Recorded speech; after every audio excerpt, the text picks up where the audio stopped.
What's up, y'all? It's 10 at 3 time at Tennessee. How are you? Hope you're doing well here on this Wednesday, January the 21st, 2026. Coming to you live, as always, almost always, I think always to this point, right here from WBR's world headquarters, as we have decided we're going to call it, from the 10 Streaming Center, which I'm legally not allowed to call 10 Streamafeller Plaza because life is unfair sometimes, and that's just how it goes. But it's a good day. It's a cold day, and we're monitoring, obviously, the weather going into this weekend, which could impact Tennessee athletics in some way, and also could impact what those of us in this room are covering this weekend. Because we'll see how that plays out. If you learn anything about TV news, it's everybody's on deck when it snows. Everybody's on deck. We got, again, we're looking at in our Todd, Cassie, all our weather team. They're fantastic. They're looking through all this. They're updating everybody as much as they can, not getting everybody too worried or too nonchalant, or just kind of keeping it right down the middle, trying to be on top of everything as they will be, and we will all be a part of that. If some of those models are as bad as they say, I'm guessing we will all be doing that. Roll up the sleeping bags. We're crashing here at the headquarters. Not just me today, joined by Lord of the Streams Tom Barclay there in the back, and howdy, and Miss Emily Ray Cochran right here with us. How you doing today, Emily? Good. I'm excited for this snow coverage. I have been at WBIR for almost 2.5 years, and I've never not been a part of it. It's a tradition at this point. It's a tradition to make sure everybody in the building is covering some kind of snow coverage. So no sports, unfortunately, but we'll make the most with what we've got. And I haven't included this with the boss yet, but there's a couple things. One, if the snow approaches a foot, and definitely if it supersedes a foot. It looks like it's going to. Actually, there's been some changes. What you got back there, Oscar? What you got? The snow totals apparently have kind of diminished, but that's not necessally good news. Because that means more ice. Because it means more ice. Which is like more the dangerous, system honestly. has shifted a little northward, which means we could be in for a very, they're calling it lasagna.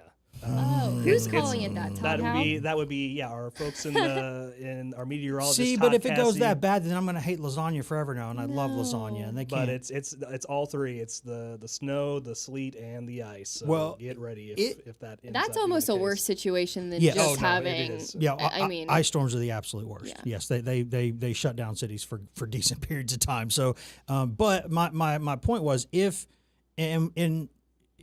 I was thinking in terms of strictly snow being around a foot, but if it's like more than 6 inches of this lasagna, I have a Viking hat, and are you gonna wear it? I will take it with me out to do coverage. Now, if something serious is going on, obviously I will remove the Viking hat and I will do some serious reporting. But if we're just sitting there and there's some kids sledding, I'm going to go in there and sled with them and wear a Viking hat. And I mean, I won't bring the sword, obviously, but I'll just I'll keep that part at home. Yeah. But I got a Viking hat, and I think I might wear it. It's interesting when they put sports people on snow coverage, because essentially we're just the reporters' photogs for most of the time. So you get paired up with someone, you run their live shots, you kind of stay behind the camera. Last year I was with Mike Simon. I think I might have told you this story. And he offered to bring me lentils at the live shot. All right. It was very sweet. Fresh legumes. Some lentil soup for a cold day. Hey, And curry lentil soup is Yeah. fantastic. Yeah, and Mike Simon is a great dude. Mm-hmm. Had such a blast Yes. with him last year. I think the year prior, I don't remember who I was paired. Oh, Aaron Velasquez. Todd, remember? I remember Aaron. Oh, Yep, we were at the airport. That was What a fun guy. until midnight. Yeah, so we ended up sleeping at the station that night, and it's fun. You pop up some board games. You set up some air mattresses, and Elijah and I are bringing the PlayStation. We've already talked about Yeah, this. where are you guys going And to the set that Switch. one up? I don't know. I got the TV down here in my office that they just put in, or our office that they put above my wall, Mm-hmm. and I could hook up the Switch to it. We could have a Mario Kart tournament. So we can we're gonna make this work. But I've done this before, not for TV, but as a one-man bureau before, working at the Chattanooga paper. If any sort of bad weather was going on in Knoxville or something big happened, they'd be like, you have to go.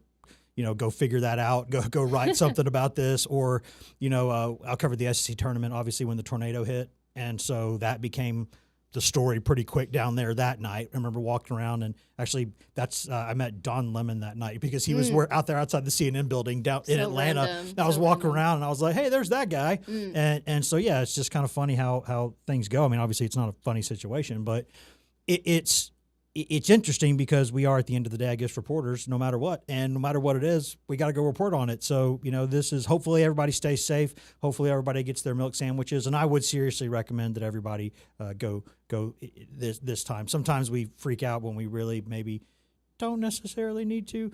I would be prepared for this one just in case. I would be prepared to. They're already putting out the winter storm warnings for folks, and that's usually a good sign that we're going to get something at the very least. It may not be as intense as it seems right now. That there's still 3 days.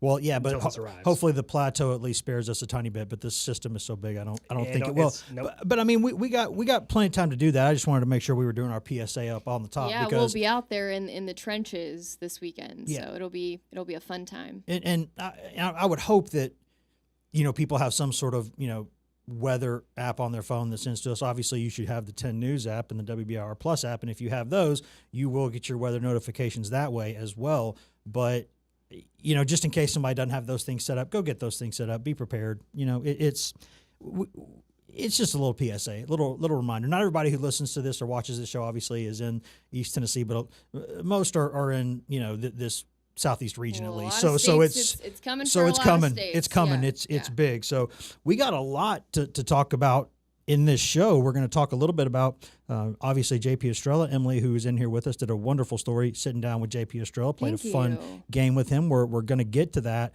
And before we get to that, we are going to talk about the situation with Charles Bediako. If you remember that name and you're an SEC basketball fan, you're not crazy. You're not crazy. You do remember, you're like, have I heard that name? Yes, you've heard that name. He was a center for 2 years, a 7-footer, played at Alabama for 2 years, left after his sophomore season 3 years ago, and didn't get drafted. Did play, signed a couple of NBA two-way contract type deals, but never played an NBA game. And he basically now is going to get to play college basketball again. Yeah, went from the G League back to yes, Crimson Tide. And if you've been following this story, the kid at Baylor, obviously coming in from overseas, despite being a first-round draft pick at some point, never played in the NBA, and then now he's going to go to Baylor. And they tried to make this little rule where if you're an international, you could do that, but not if you're an American because the rules are different. And I said at the time, this is going to last about a month because there are absolutely going to be a string of guys who are American or other guys just in general who want to take advantage of this rule, and they're going to sue, and the NCAA is not going to be able to stop them. And so he got an injunction. So it's not a permanent ruling, just like the Pavia situation last year was an injunction, not a permanent ruling.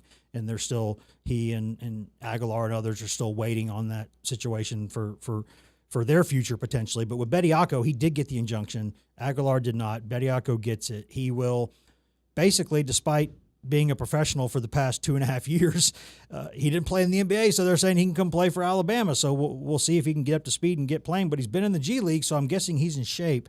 And I mean, the other day he was, I saw a video of him guarding Hunter Dickinson in a G League game like last week or whatever. So it's like, all right, well, here you go. And so it's a present for Tennessee, right? Comes right on their schedule. Right in time for the Vols to play Alabama, one of the biggest rivalries in college basketball.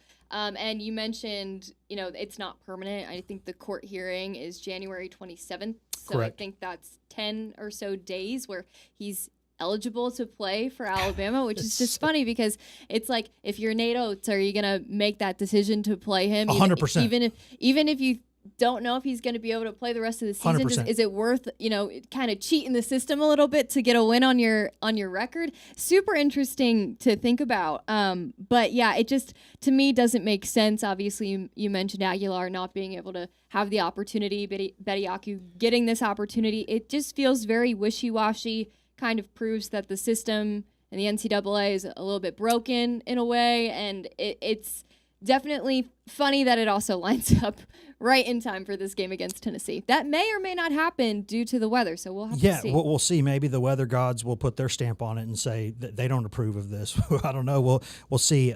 But I think what's interesting to me, I want to be careful how I say this because I think this is a bad decision. No doubt. I don't blame Charles Bediako one bit for trying, because as soon as this situation at Baylor happened, I don't blame anybody for trying. It's not like it's immoral or anything. And really, I'll say this laughingly, he's only, I think, 23 years old, which is a year younger than I am. Let's put that into perspective. It's not a normal collegiate age to play. It's not, but sport when you're 23. I'm sorry, it just is ridiculous. It is mind-boggling. The times they are changing. I say only 23 in jest because, I think what's Pavia, 25 or so, and I think this season Joey Aguilar was 24, and so I've seen there are guys who are like 26 and something still playing, and again I'm. If you go do your 2-year LDS mission and come back, that's different. I've never really thought that was the fairest thing either, because you get players who are older than everybody else and more physically advanced and smarter and all those things that men are dumb, but between the early and mid-20s, sometimes you get a little smarter. And so I think I don't think this is the right decision at all. But I hope that, like, Bediako himself doesn't get the heat for this, because all he's doing is taking advantage of a rule or a loophole that exists to go back. And it's not like he's 35 years old. He's 23. And I'm not saying it's okay, because I don't think it is. Mm-hmm. But that's my first thing, is I don't blame Bediako for this. And the second thing I would say is, legally, I'm not a lawyer. There's many things I'm not. Lawyer's not one. I'm not a lawyer. But the argument made by Bediako's lawyers, I think, even if you don't agree with it, it's not like it's irrational. It's a sound argument, even if you don't agree with it. That if he had known 2.5, 3 years ago what NIL values would skyrocket to, because you're talking about the Nico case going the way it did. You're talking about unlimited transfers. You're talking about, finding ways around the rev sharing and loopholes.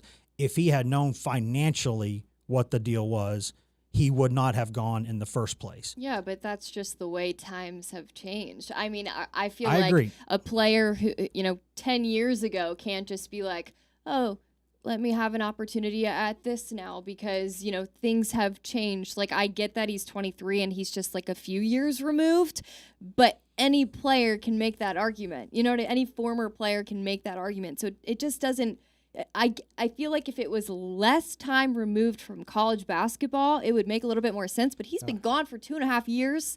He hasn't played college basketball games since 2023. Yep. It just feels like it's too far removed from the world of college basketball for him to just insert himself back in, especially for a really random time frame, 10 days until his court hearing, and he doesn't even know if that will be a permanent situation. So, yeah, I can see where you're coming from, but I just think it has gone so far off to what traditional fans and, people just expect. I mean, you think about also, like, college basketball fans from years ago, and things are just changing and evolving. Like, I'm even thinking about this from like a 24-year-old's perspective, and it's crazy. So I can't imagine someone who's been a college basketball fan for so long and all of this kind of just unfolding and being so different from what it used to be.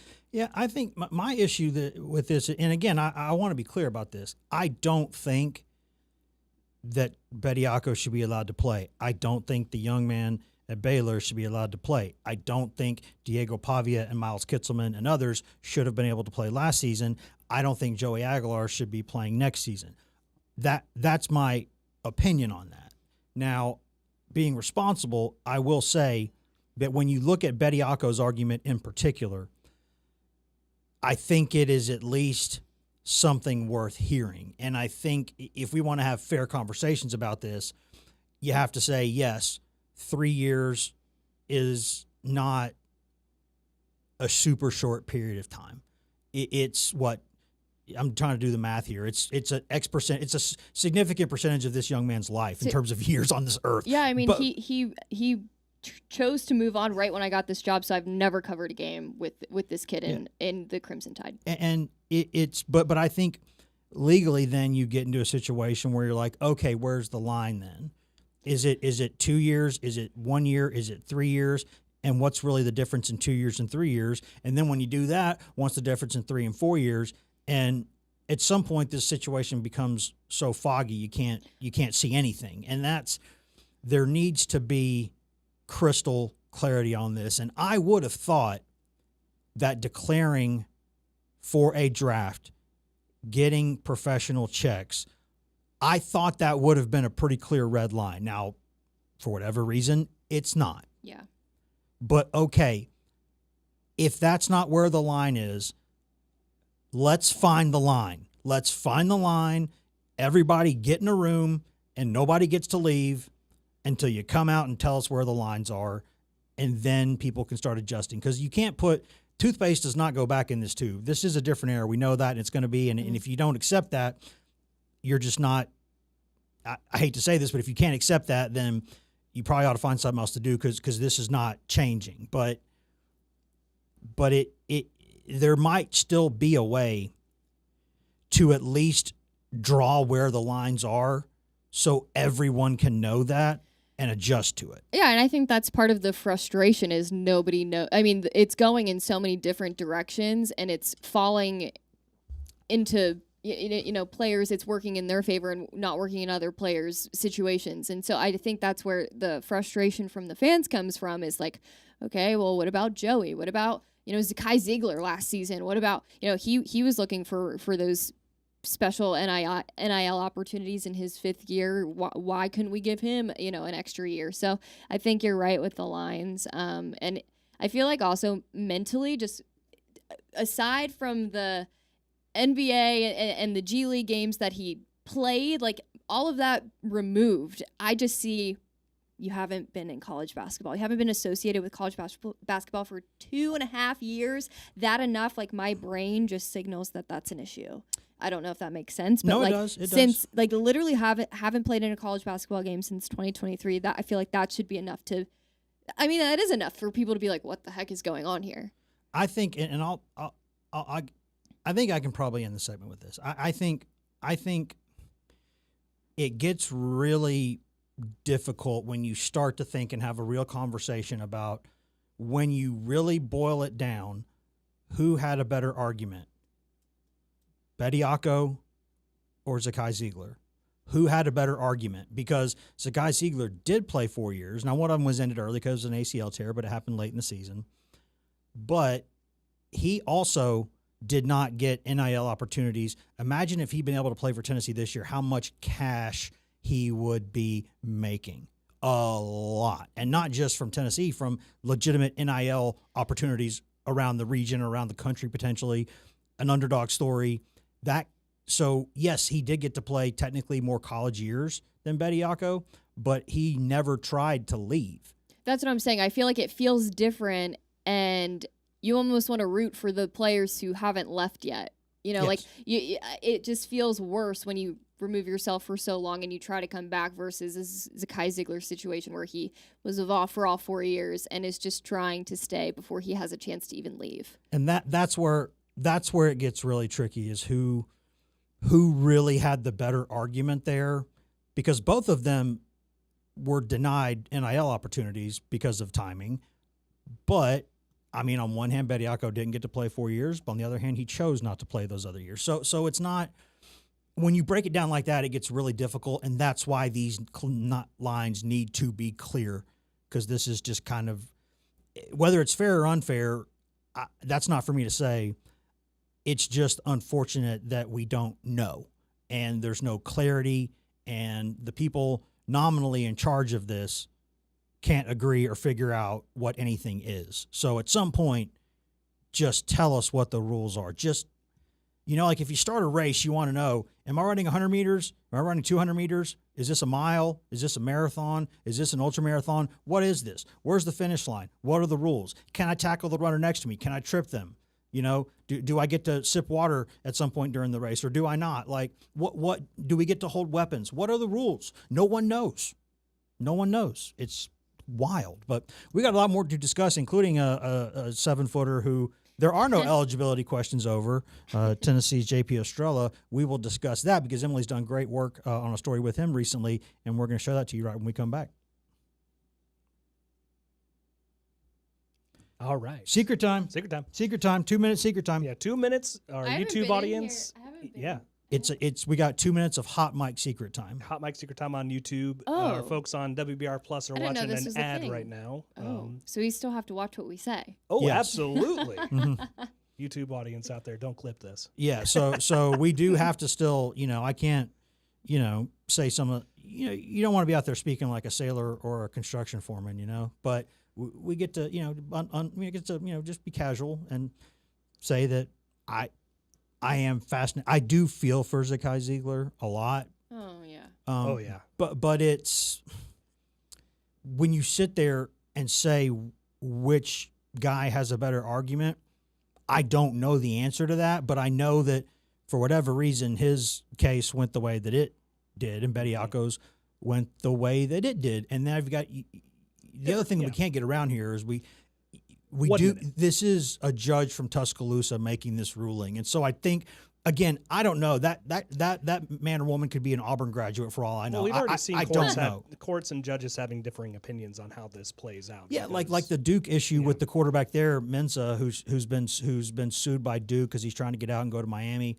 of his NIL deal. The judge in that case is a Duke graduate, season ticket holder, and booster. Mm-hmm. So he came out with a ruling that said, listen, I'm not going to grant an injunction here. I'm just passing this to somebody else, and I'm recusing myself entirely from this case. So, I don't know the situation of what's going on. I just know that when it comes from a judge in Tuscaloosa, you're like, okay, I do have questions. Right before a Tennessee matchup. I do have questions. After the way that game went last year in Food City Center with the Jemai Meshack buzzer beater, it just is definitely interesting timing. It is. I don't think that has anything to do with it. It just is ironic. It is. And what else is ironic is welcome on back. I don't think it's ironic that we're back because it was scheduled. It was scheduled for us to go back. Sorry, WBR Plus viewers. Listen. I'm sorry to WBR. I'm sorry to Alanis Morissette. I'm sorry to everybody. Sometimes you try to make a transition in your head on the fly and it just works, and sometimes it's just not there. Sometimes there is no there. And that's one of those times. But where we did have a there, here's a transition, was with Emily doing a really good story on Tennessee sophomore big man J.P. Estrella, who has had a journey the past couple of years, had some injuries, came in as a touted prospect. Now, he wasn't the number one player from Maine in his class because a fellow by the name of Cooper Flagg was there. So normally Estrella would have been the biggest deal in Maine in a long time. Yep.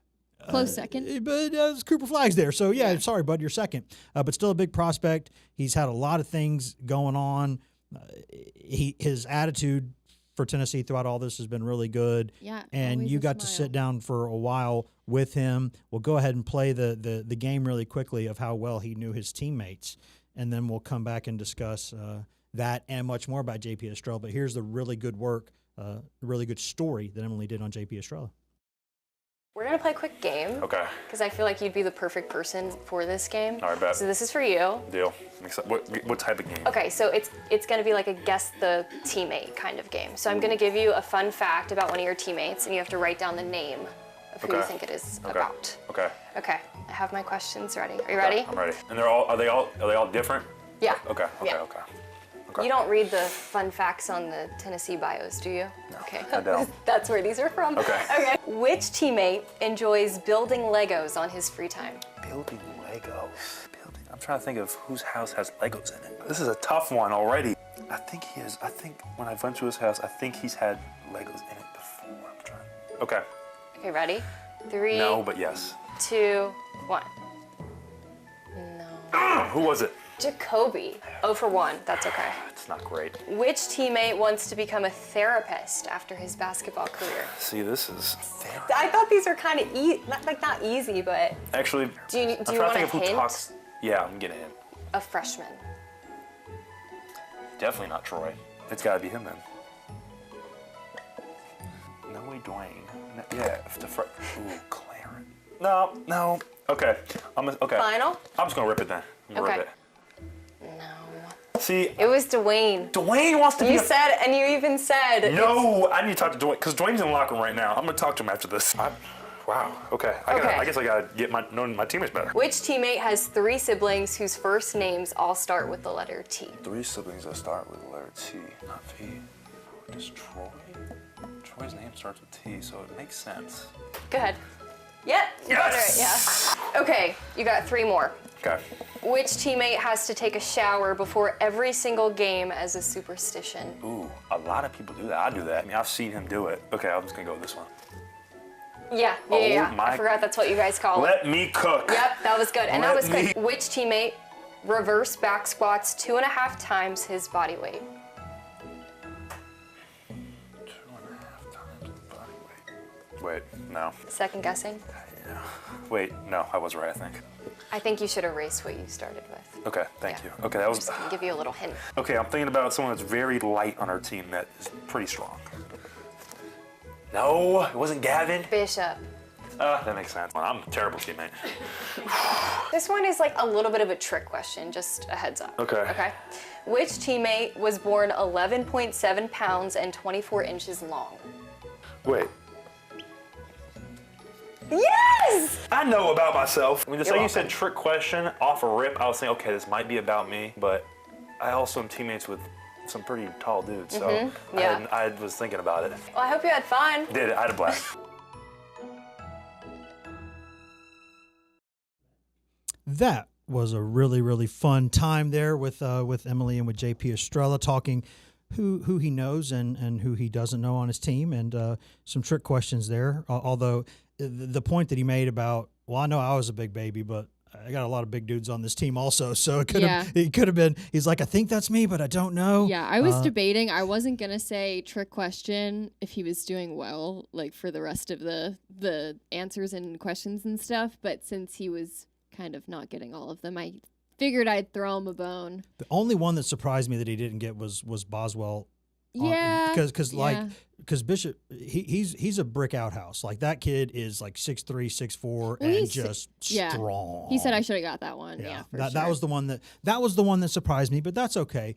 And you got to sit down with Estrella for a while, and I think this is so interesting because I'm not just saying this because we're talking about him today, and you talked to him, for that story. I think he is legitimately one of the biggest X factors on this team because I think the ability that he has, the way that he could be playing, is a far cry from the way he is playing right now. And again, like we just call things as we see them here. And that's not a slight. That's saying, hey, this guy can do a lot. He's got such a bag of offensive moves to score, so much skill for a guy that size, coming back from a major injury, and then he got one right when he came back. Too. What did he say about sort of his headspace now and what it's been like? Yeah, and it's no surprise that JP just always has the best attitude, even when he does have an off game. So I think that's why his coaches, his teammates always root for him. I mean, he got the one fly we all fly before the Kentucky game because they were expecting him to have a big game. I don't think he turned the ball over in that game. I think he did better than his 2 previous outings with Tennessee. But, it's just a mindset with him, I think. He has been through a lot since he's gotten to Tennessee and has had to overcome a lot of adversity. And I think his teammates and Rick Barnes has said time and time again that they just want more out of him and that he's capable of so much more. So I think they're trying to instill that confidence that, you always see on the outside, happy-go-lucky JP, but, I think they're constantly trying to just pour into him and bring out the JP that, they recruited and bring out the guy who's going to be able to help them win ball games. Yeah, I think, and this is, for some perspective on this, Estrella is averaging 13.1 minutes per game. Well, and in those 13.1 minutes, despite playing nowhere near as well as I think a lot of us know that he can play, in 13.1 minutes per game, he's averaging 8.8 points, 4.5 rebounds, and 0.7 assists.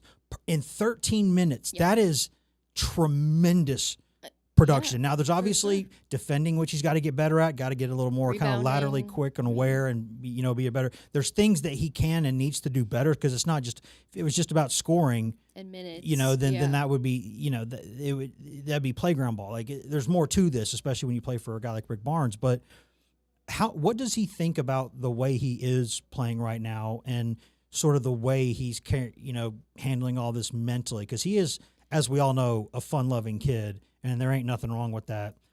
But sometimes there's just a little bit of meanness I think you got to have. Yeah, and there is no meanness associated with this guy. Yeah. I mean, I asked him what he wants to improve on ahead of this interview was before the Kentucky loss, the heartbreaking loss that they ended up having. And I think a lot of players this season who have dealt with some kind of adversity, they've always gone back to leaning on their teammates. And I asked him about that. He said, they are the ones who keep me going. They're the ones who have, helped me through injuries and trying to bounce back. And they're trying to instill confidence within me because obviously when you go through a season-ending injury and then you start the season off with one as well. Obviously, he played those first 3 games scoring in double figures, and he had a great start to the season. Before that, I think it was a bone bruise on his knee. But I think he gave a really great answer about, this team is new. We've only got a few returning players from last season, but despite it being so new, they've poured into me, and they're trying to give me the confidence to get where I need to be. Yeah, and I think there's also an interesting story there because, he and Cade Phillips are good friends. For sure. And Cade helped JP get through that deal last year, and now JP's having to do the same thing for Cade, who is out for the rest of the season after finally kind of getting that shoulder surgery that arguably he's needed for a couple years, finally got it done, and so he'll redshirt this year. So now I guess they can be fifth-year seniors at the same time. Yeah, they get 2 more years together, which is nice because it's funny – not funny that they got injured, but I mean, it kind of worked out. JP got injured last season, and now he's redshirting. He redshirted, and then Cade Phillips is redshirting this season, so they're technically the same class again, which he said is a really great positive because they came in together, and now they get to have 2 extra years together.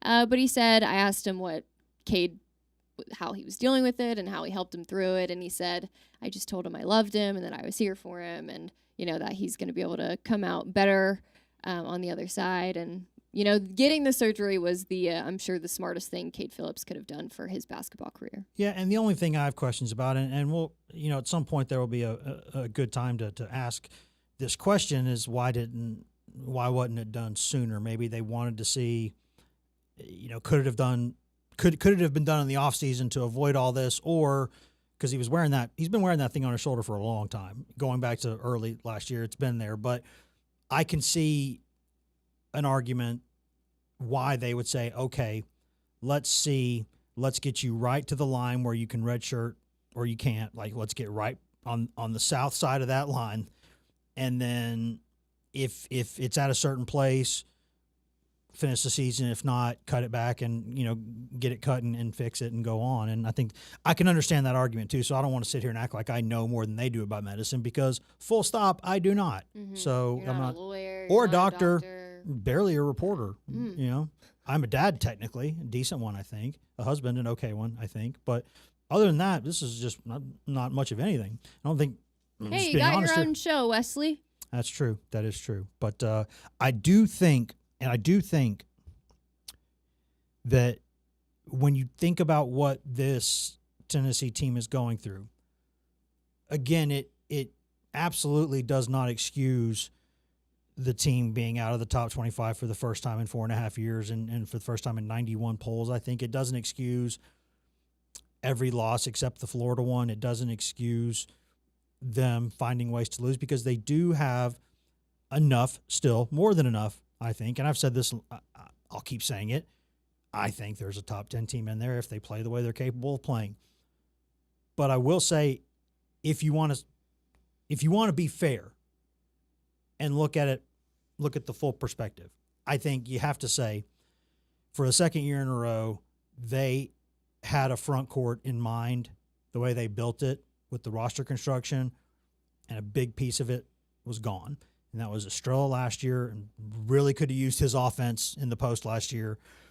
And now this year you're seeing without Phillips in there, some of the rebounding, some of the defense, it's not been as good. And I'm telling you, that's not an accident. That's not a coincidence. Without him being in there to protect some of the rim too, when Akpar is not in there, Phillips usually is at times because he can protect the rim. When they're both in there together, it's really hard to score on Tennessee in the paint. And he's not as offensively gifted as Estrella, but he's a better defender. And pound for pound, at times, he's a better rebounder. So they're adjusting to that. And that's why you're seeing Ament more at the 4. You're seeing some different combinations of things. And I think that doesn't excuse where they are, because they still should have won all of those games except for Florida. But I think it's another reason why I say there's another level to this team, because once they figure out that puzzle, I think they're going to be better. Yeah.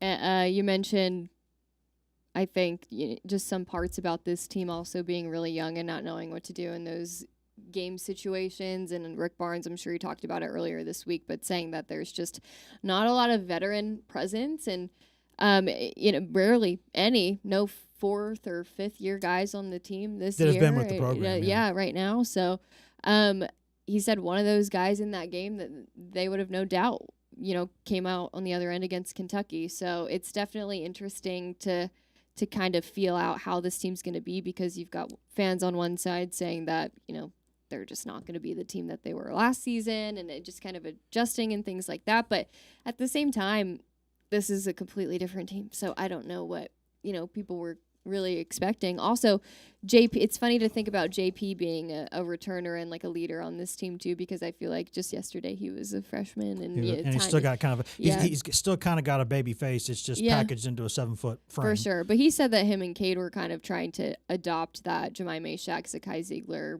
double duo leadership kind of guys who could lead the team in those certain situations. And it hasn't really worked out in their favor this year. But yeah, that's why, again, you always have to be careful how you phrase things, because people will take it and run with it and make it a thing. But I think you have to be able, if you want to be fair about things, you kind of have to walk and chew gum at the same time. There's 2 things you got to do. I think when I say I don't think it would be appropriate to give up on this team, no, that does not mean that what they have done to this point is acceptable. Those are 2 different things. I think you can say, yes, this team should have no more than 2 losses, maybe just 1 loss right now. It should be in the top 10, and it hadn't done that. And that is a concern. That's fine. You're absolutely right if you say that. Have they been frustrating to watch? Bet your tailpipe they have. They've been frustrating. But that does not mean, when you look at that and see frustration, I see that, but I also see, wait a minute, if they play a lot better, they're still right there in all these games, and they still could be winning them, and they could play significantly better than they are now. So what I'm saying is just, hey, you're right to be frustrated, but wait and see. Yeah, I mean, and Rick Barnes has said time and time again, a lot of these guys have not been in the situation of that Kentucky game. They've never been in. JP told me the other day he thinks that the Texas A&M game was maybe the first overtime double, maybe just even overtime game that he's ever been a part of this Tennessee program. Maybe. He questioned himself on it. He was like, maybe, I think. He was like, Kate and I were kind of talking about it. But yeah, I mean, the experience level and playing in this conference is just no joke, obviously. It's the toughest conference in college basketball, but, well, yeah. And I don't know. I feel like... Is it Temple tough? Always. Just saying. I'm just asking. We're number 1, baby. Number 1 in my heart always. There you go. The Owls. No, my Owls. I think, yeah. I mean, there's, listen, and Emily, thanks for being here. I know you got to step out of here in just a second before we go to the second break, but thank you for doing that story. Thank you for making it entertaining and fun, because it was. Yeah, and it's nice to break up the content, nice to just not sit down and ask questions and just kind of get something out of the players. You gotta throw a curveball in there occasionally, right? Yeah. These kids are human too, right? They like some foods, they don't like others. And that was right up his alley too, right? There's things they like. Some of them like Legos. I mean, there's all kinds of fun stories in there. We try to cover all of it: the good, the bad, the ugly, the unfortunate, all of it, right? That is what some people would call journalism. But it is hard hitting. Don't forget hitting, it. Hard hitting. And we're going to hit hard to the break here. How about that transition? I don't know if it made sense. Probably didn't. Well, now I'm a lot less confident when we go into secret time here in just a second. Tom, are we ready to go to secret time yet? Then we're going to go there right now. Be back in just a second. That was funny. Okay, can I go? Yes, you may. You Oh my gosh, free. is that on YouTube? It's going to be. Yeah, this is on YouTube. Your exit will be on YouTube as well. Yes. So enjoy. Bye, YouTube. So I'm going to go eat my goodbye. tortellini. don't give any Philly salutes on your way out. I won't. Go Owls. Temple Tough. Temple Tough, Tuff tough. I mean, you got it right. I mean, It was, you know, yeah. I mean, I don't. Every time Emily comes in here, I have to make at least one Temple joke. Now, not some of the Temple jokes that are low hanging fruit that, my gosh, a lot of other people have made that I won't make. But Sure. you know, I mean, come on. Hey, we got limits here. But yes, the fact is that Emily, in addition to all the great work she did as a broadcast major and everything at Temple and interning for NFL Network and all that other stuff, also somehow in the midst of all that found time to be a Temple cheerleader. So it's you just gotta you gotta credit that. I imagine doing that. She was telling me one of the times when she gets in there, I'm ever tell the story about her senior year when she would get up at like 4:00 in the morning and go, do an internship job that she was doing with NFL Network, I think it was at the time, and then go into class and then go into, cheer practice afterward and then like having to do homework. And I'm like, yeah, that's why that's a balancing act. That's why she is prepared. Yeah. She is prepared. Of all of us. 30 away. Of all of us. She is always like, I want notes. I want to know where this is going, and I'm prepared, because that's her brain.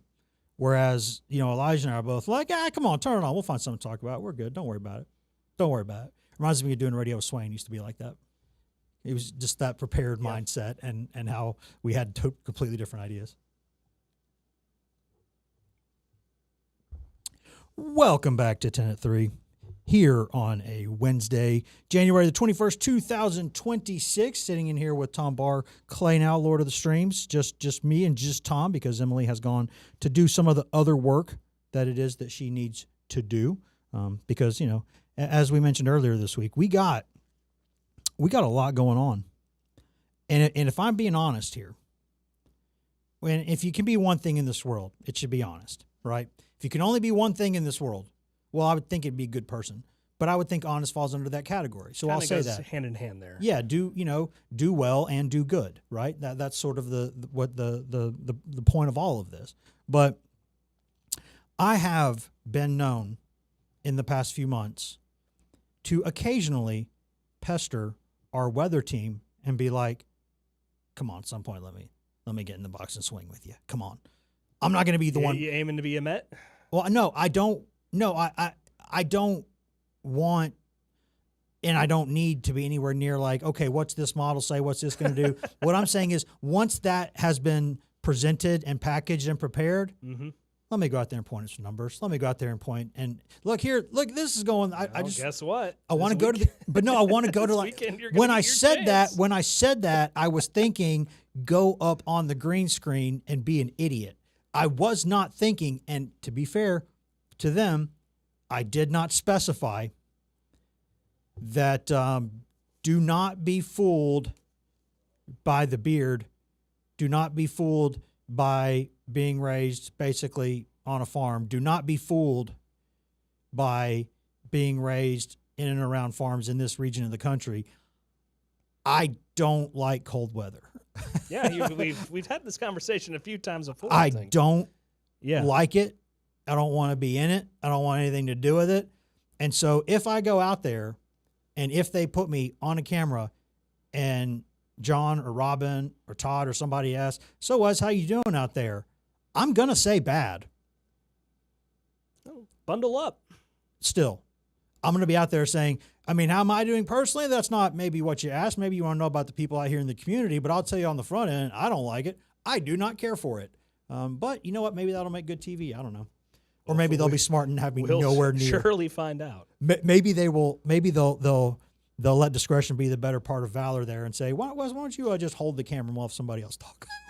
Which I'm like, hey, if you want me doing that, you know the CV here, right? You got a better chance of me on the camera than running the camera. You got a better chance there. Neither one 100%, but behind the camera, the percentage way worse. But yeah, we'll see. I might be trudging along. I'm sort of interested to see what region that I would get assigned, and then who I'd be going with. Because I mean, is this like, do I just go out there and like sled with some kids and have fun? Or sometimes that. It just depends on what happens. And here's the thing: if I get to do that, the answer to that question probably will not be known until late Friday night, early Saturday. That's true. It could be all for nothing. And honestly, that's how it goes. And honestly, this game in Tuscaloosa, I haven't looked at what their weather report is, but it's not like it's a million miles away from here. It's certainly south of here, and certainly gets less winter weather typically than Knoxville does. But I mean, I think everybody's going to kind of be getting something here unless it changes. The southern half of the U.S. is in for not a treat at all. I would say it's the opposite of a treat this weekend. Yeah, and I think also the game is scheduled. This is a factor. It's scheduled to tip off at 8:30 p.m. Eastern, 7:30 p.m. Central, which means that, I mean, I'm not an expert here, but pretty sure it's going to be colder when the game ends than when the game starts. Pretty sure the roads would have a situation to be worse after the game than before the game. And so what at that point you're saying, okay, well, maybe you kind of have to play the game because Tennessee's just there anyway. They're already there. They'll have gotten there Friday, right? They'll have gotten there Friday. So do they just play the game and say, hey, we're encouraging you not to drive here, but if you're students, you're on campus, you want to walk over, that's cool. I don't, that's a game that, it's a big game, right? Tennessee and Alabama, two of the better programs in college basketball for the past, 7-8 years. Mm-hmm. And two big names, big rivals. Probably loses a tiny bit of luster with Tennessee just now falling out of the poll for the first time in like 5 years, basically. Still a big game. It's still one that ESPN's going to want big numbers from. And so they're going to want that played. Now, they don't 100% make the decision. Whether it has a captive audience in the stands or not will be seen. Yeah, like that. But if they're able to safely commute to that, without needing to drive. And if you're Tennessee, that could happen. I don't think it would be. I don't think it would even the scales from like Alabama maybe gets Bediako back, but I mean it would help a little bit if it's if it's one of those kind of basically a COVID era crowd or something that would Tennessee wouldn't mind that at all. But I mean they also like the TV networks make a lot of decisions and they have obviously a heavy amount of influence on this. But like with safety stuff, they can be overruled. They can be overruled by the league, by the schools. That they can. I mean, they would get in a room and make a decision, but it's not like baseball where you can just wait a day and play a doubleheader the next day. It's not. I mean, I guess you could play if you needed to. You could say, okay, play it Friday night or play it Sunday or something like that could happen. Yeah, but here's the thing: if it pans out as it's supposed to pan out, this is going to be probably a full-on week of disruption for folks, particularly in places like Texas, Alabama, Mississippi. So you're saying off the top of your head that like something like a Friday night would be better than just even if play it 24 hours early and then move on. You do it early. Yeah, that's the answer. I don't know that's. But it's still going to disrupt games regardless. I feel like. Well, and it will not. We know it will not impact at least the Lady Vols' first game this week, hosting Kentucky. Big game. That's a couple of top 20 teams tomorrow at Food City Center. I think Elijah will be there for us on top of that one, so we'll be all over that one. And I would have loved to bring in Elijah tomorrow to preview that game, but because of scheduling snafus and stuff, we will have a fresh episode tomorrow, but it will be a mailbag one that we're going to record not long after this. we got a lot of things to prepare for the next coming days. So bear with us. You're going to get fresh content, but it's going to be a mailbag one. And if you're watching live and you want to jump in there with a question right now, is a good time to go do that. Go to Wes Rucker TBA on Twitter/X. Go to Wes Rucker on Blue Sky. You can also send stuff directly through Facebook, other ways. Email. You want to get a question in there, get one in there, because we're going to record that in about 70 minutes. So heads up for people who are watching live. You got about 70 minutes to get in there, to get in the queue for that. I think Shelby's going to be producing that one. So we will have fresh content tomorrow, but we won't have, Elijah in here talking about that game, which would have been the plan originally. So again, pardon our progress. It's please understand that we got a lot going on with schedules, and not a lot of people in this building got a lot to do potentially over the next 10 days. So, we're being good teammates here. We need to be. There is also some football news, by the way, before we get out of here. Jeremy George L., an offensive lineman from Knoxville Catholic High School, did last night. I guess if you're watching this live on Tuesday night, or watching us live on Wednesday, it was Tuesday night, where he became the 28th commitment to Tennessee's 2026 class. This is a good story. This is a kid who had originally a walk-on offer for Tennessee. I think in October he was given they were like, hey, they saw enough here. We like you. We're not sure how much room the class has, but we definitely like you enough to be a walk-on. And obviously the way walk-ons work now a little bit different, because NIL can cover some of that. And so it's a different world out there. In fact, that's how Deshaun Bishop got to Tennessee in the first place, was basically as a walk-on who they found ways, because he was a local kid. NIL helped with the bill, and now he's a scholarship guy, and all that's good. But that's a back door. It can work. And I don't blame the kid for doing this. He didn't accept that walk-on offer immediately. He said, let's see where things go. Let's see who else maybe offers me. Let's see what's going on there. And things go the way they go in Tennessee's class. And signing day, the traditional signing day, which opens up next week, I guess, or in 2 weeks, that would be now almost everybody signs in December, right? That's how things are now. 27, Tennessee's got 28 commits in this class. The first 27 have signed. So, but things go the way they go. Tennessee finds out that the spots open up after some portal stuff, this and that. They have the numbers. So they go ahead and offer him. And at that point, he had an offer by MTSU and a whole bunch of FCS schools around the region. But Tennessee's always liked him. And the way college football works now, you got a scholarship to offer, you can go ahead and offer it. And then if it doesn't work out for either party, well, you can relook at things in a year. And that's kind of how the world works now. But this is a 6'5", 325-pound lineman. I'm pretty sure he's going to be slated as an inside offensive lineman. He played left guard at Catholic, and I think that's where I don't know if he's got the quickness to go out there on the edge. But I like his film. If you watch anyone that an SEC school is even considering offering, should have good film. You should be just demolishing a lot of the guys you're playing. That's. I'm not saying that just because you're doing that, that's all you need to do. But if you watch some of his huddle highlights, he's got some pretty fun pancakes on there. He's eye-hopping some dudes. He's ragdolling some of these dudes. He is just massacring them with pancakes, getting downfield, blocking people, hitting people, looks to play with a little bit of an edge. I think offensive line, said this many times, there is not a place in football, I think, that's harder to evaluate than offensive linemen.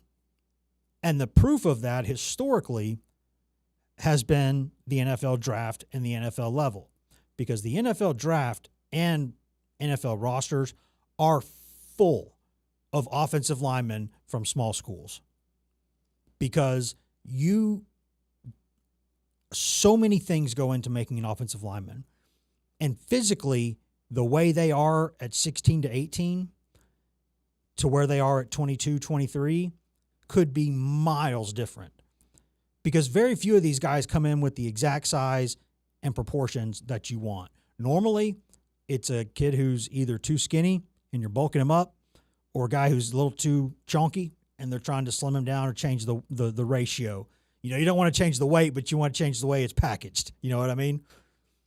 And so those guys can take 2 or 3 years, and they're not doing much of anything, but they're getting better in practice.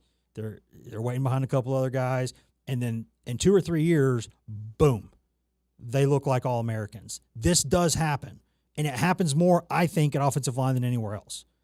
So I don't bat an eye when I look at offensive line recruiting. It's not that I don't care about stars. I like 5-star offensive tackles. By gosh, who doesn't? Tennessee's got one coming in Gabe Osenda. You like those guys. David Sanders Jr., you like that. You know, that's good. But those guys, they're so hard to project. And so Tennessee taking this commitment, I mean, they've run the gamut here with these offensive linemen in this class, because they got 4 guys, and I think they've gone 5-star, 4-star, 3-star, 2-star in the 4 guys, I think. So it's like, hey, we'll take one of every shape and short. And then, hey, we'll end up seeing who is the best one out of that. And between that, also, they've also got 18 portal commitments so far, 17 of which are newcomers, or scholarship guys, I should say. So that's at least 45 new scholarship players for next season, maybe more, because they're still looking in the portal. So, again, this is the world. More than half of the 85 scholarships on the team next year are going to be in their first year at Tennessee. And that sounds weird, but that's the world we live in now. So congratulations to Jeremy Georgel from Knoxville Catholic High School, which is, as everyone here should know, the greatest high school that exists in history. A little biased, I feel. I think it's empirically proven, honestly. I'm going to go out on a limb and say I think that's been proven by science and history. I think. Wow. We'll double check that, but I'm pretty sure. sure. Of high schools out there, I think, that would beg to differ. Yeah, but and they can say whatever they want. They can be wrong. This is a free country. They can be wrong all they want. But congratulations to Jeremy. That pipeline of Irishmen to Tennessee continues. They've put quite a lot of guys on that football roster the past few years. Congratulations to him. We'll follow all that. You'll see me again in 23 hours. Well, we'll have a lot of new information because we'll have fun, but it won't be a live show. So we'll be there, and we will see you in 23 hours.